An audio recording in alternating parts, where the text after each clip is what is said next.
اللہ رب العزت فرماتے ہیں کہ النبی اولا بالمؤمنین من انفسہم،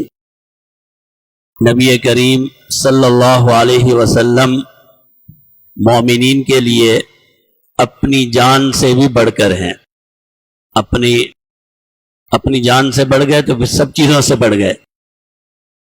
اپنی اولاد، اپنا مال، اپنے والدین، اپنی جان سے بھی بڑھ کر ہیں۔ وَأَزْوَاجُهُ أُمَّهَاتُهُمْ، اور پیارے محبوب کی جو ازواج مطہرہ ہیں، جو آپ کی منکوحہ ہیں، وہ سب کی سب مومنین کی مائیں ہیں۔ ام المومنین سیدنا عائشہ رضی اللہ تعالی عنہ کے مناقب اور فضائل کی بات چل رہی تھی، اور آپ کے سامنے یہ گزارش پیش کی تھی کہ ام المومنین سیدنا عائشہ رضی اللہ تعالی عنہا سے نکاح یہ جناب نبی کریم صلی اللہ علیہ وسلم نے اللہ کے حکم پر فرمایا۔ خود ام المومنین سیدنا عائشہ فرماتی ہیں کہ جناب نبی کریم صلی اللہ علیہ وسلم نے فرمایا کہ 2 مرتبہ مجھے خواب میں آپ کی تصویر دکھائی گئی اور بتایا گیا کہ یہ آپ کی بیوی ہے جو دنیا میں بھی ہوگی اور جنت میں بھی ہوگی۔ تو انبیاء کے خواب بھی وہی ہوتے ہیں،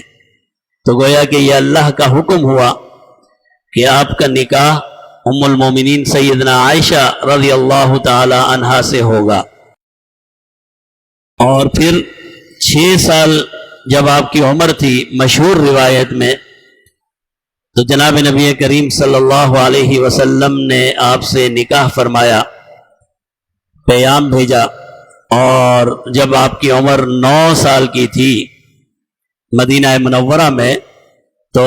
ام المومنین سیدنا عائشہ رضی اللہ تعالی عنہ کی رخصتی ہوئی۔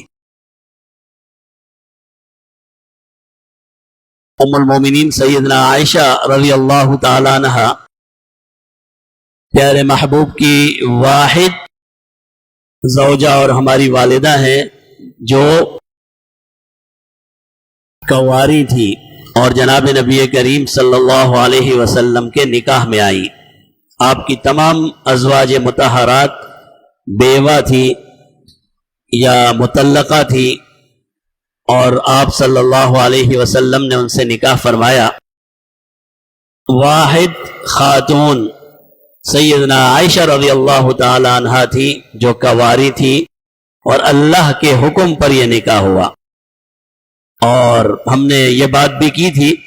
کہ 9 سال کی عمر میں جو رخصتی ہوئی ہے، یہ بھی ایک اسلامی حکم کو بیان کرنے کے لیے ہوئی ہے کہ بھئی کم سے کم مدت کتنی ہونی چاہیے جس میں میاں اور بیوی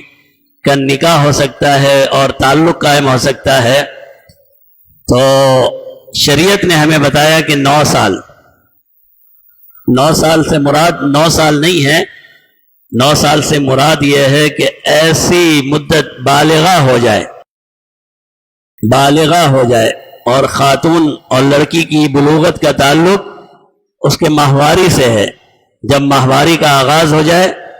تو لڑکی بالغ ہو جاتی ہے، تو اس زمانے میں یہ مدت تقریباً 9 سال کی تھی۔ تو 9 سال کی عمر میں جناب نبی کریم صلی اللہ علیہ وسلم کے گھر میں ام المومنین سیدنا عائشہ رضی اللہ تعالی عنہ تشریف لے آئی، اور یہ رخصتی بھی پیارے محبوب صلی اللہ علیہ وسلم کی خواہش پر نہیں ہوئی۔ روایات میں آتا ہے کہ سیدنا صدیق اکبر رضی اللہ تعالی عنہ نے اور ان کے خاندان نے جناب نبی کریم صلی اللہ علیہ وسلم کی خدمت میں عرض کر کے بار بار درخواست کر کے یہ رخصتی کروائی، اور وجہ یہ تھی کہ جب مدینہ منورہ میں جناب نبی کریم صلی اللہ علیہ وسلم تشریف لے آئے تو آپ کے نکاح میں حضرت سودا تھی۔ حضرت سودا رضی اللہ تعالی عنہ ایک ضعیف خاتون تھی، اور جناب نبی کریم صلی اللہ علیہ وسلم کی خدمت کرنے سے ضعف کی وجہ سے، عمر کا ایک تقاضا ہوتا ہے، آپ صلی اللہ علیہ وسلم کے امور گھرداری گھر کے معاملات کو سنبھالنے سے گویا کہ ایک طرح سے قاصر تھی، ضعیف تھی، کمزور تھی، بڑی عمر کی تھی. تو سیدنا صدیق اکبر رضی اللہ تعالیٰ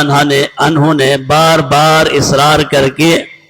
ام المومنین سیدنا عائشہ رضی اللہ تعالیٰ عنہ کی رخصتی کروائی اور آپ پیارے محبوب صلی اللہ علیہ وسلم کے گھر پر آئیں،